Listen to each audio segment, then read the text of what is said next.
নিজের ধনুক ও তীরের শক্তি পরীক্ষা করার জন্য ছোট ভাই এমনকি তার বড় ভাইকে এই লক্ষ্যবস্তু বানিয়েছিল। তীরের আঘাতে লোকটি পাহাড়ের খাড়া কিনারা থেকে নিচে পড়ে যায়। ঠিক যখন সে নিচের গভীর উপত্যকায় পড়ে যেতে যাচ্ছিল, তখন বহু যুগ ধরে সিল করে রাখা এক প্রাচীন ঐশ্বরিক ধনুক তার বিপদ টের পায়। সেই ধনুকটি নিজের বন্ধন ছিন্ন করে উড়ে এসে লোকটির নিচে অবস্থান নেয় এবং তাকে ধীরে ধীরে নিরাপদে মাটিতে নামিয়ে দেয়। ঐশ্বরিক ধনুকটির পাহারায় থাকা দুই সন্ন্যাসী এই দৃশ্য দেখে হতবাক হয়ে যায়। তারা বুঝতে পারে এই লোকটি ধনুকটির প্রকৃত উত্তরাধিকারী, তাই তারা সঙ্গে সঙ্গেই তাকে মার্শাল আর্ট শেখানোর সিদ্ধান্ত নেয়। 1 বছর পর লোকটির দক্ষতা অবিশ্বাস্যভাবে বেড়ে যায়। সে এমনকি একটি তীর দিয়ে পুরো একটি পাহাড় ভেদ করতে সক্ষম হয়। সন্ন্যাসীরা মনে করলো সময় এসে গেছে। তারা লোকটির হাতে ঐশ্বরিক ধনুকটি তুলে দেয়, কিন্তু তারা তাকে ধোঁকা দিয়ে বলে যে এটি নাকি একটি সাধারণ ধনুক আর প্রতিদিন এটি সঙ্গে রাখার নির্দেশ দেয়। উত্তেজিত হয়ে লোকটি ধনুকটি ব্যবহার করতে গেলে বুঝতে পারে সেটি তুলতেই তার ভীষণ কষ্ট হচ্ছে। যতই চেষ্টা করুক সে ধনুকের তার খুব সামান্যই টানতে পারে। সে জানতোই না যে ধনুকটির ওজন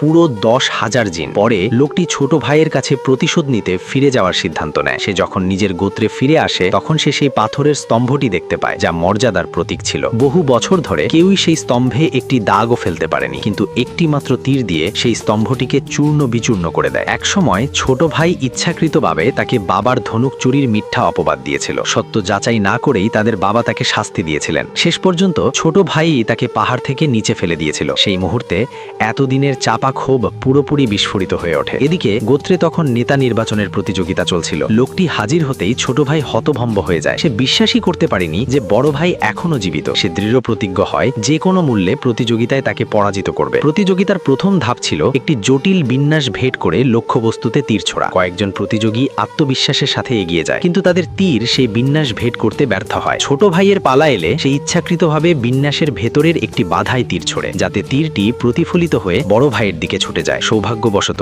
লোকটি দ্রুত প্রতিক্রিয়া দেখিয়ে অক্ষত অবস্থায় সরে যায়। এরপর ছোট ভাই দ্বিতীয় তীর ছোড়ে। সবাই মনে করেছিল এবার সে নিশ্চয়ই সফল হবে, কিন্তু সেই তীরটিও শেষ বাধা ভেদ করতে পারে না। অবশেষে লোকটির পালা আসে। সে 2 হাত ও 2 পা ব্যবহার করে ঐশ্বরিক ধনুকটি টানে। তীর ছাড়ার মুহূর্তেই আকাশ ও পৃথিবী কেঁপে ওঠে। এক বিশাল তীর আকাশ চিরে পুরো বিন্যাস ভেদ করে চলে যায়। প্রবল চাপের কারণে সবাইকে বারবার পিছিয়ে যেতে বাধ্য হয়। তবুও ছোট ভাই সন্তুষ্ট হয় না। সে লোকটির সঙ্গে সত্যিকারের তীরন্দাজির দ্বন্দ্ব চায়। লোকটি 2 হাত প্রসারিত করতেই স্বর্গ ও পৃথিবীর সমস্ত শক্তি তার দিকে একত্রিত হতে থাকে। চারপাশের সব তীর আকাশে উড়ে উঠে একত্রিত হয়ে একটি বিশাল ঐশ্বরিক তীরে পরিণত হয়। শেষ পর্যন্ত সে নিজের সমস্ত শক্তি উজাড় করে সেই ঐশ্বরিক তীরটি নিক্ষেপ করে।